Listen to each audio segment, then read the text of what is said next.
যদি কোনো মন্দিরে রাত ১০টার সময় হরিনাম সংকীর্তন হয়, তখন কিছু মানুষের অনেক অনেক মানুষের রাতে ঘুমের ডিস্টার্ব হয়।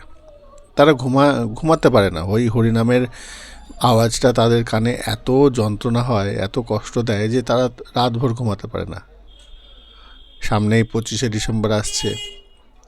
২৫শে ডিসেম্বর সারা রাত ধরে তাদের নাম চলবে, তাদের কীর্তন চলবে। তখন কারোর সমস্যা হয় না। সমস্যা হয় যদি কোনো মন্দিরে হরিনাম সংকীর্তন হয়, তখন তাদের সমস্যা হয়।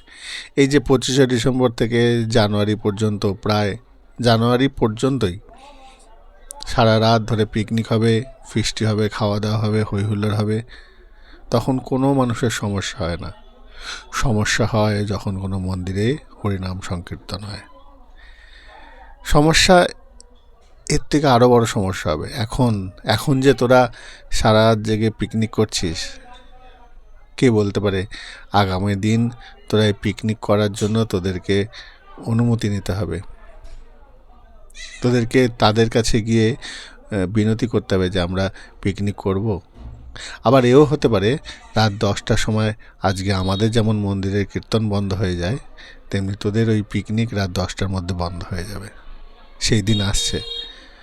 ওই যে ভগবানপুরে ঘটনাটা ঘটল, জাগমা গানটা করেছিল বলে বন্ধ হয়ে গেল, সেরকম তোদেরও পিকনিক ফিস্টি সব বন্ধ হয়ে যাবে। আর এটা হওয়াটাও স্বাভাবিক হয়ে যাবে। কেননা যে হিন্দুদের সমর্থনে দাঁড়ায় না, সে হিন্দুর দশা এইরকম হতে বেশি দিন সময় লাগবে না। জয় নিতাই, জয় গৌর।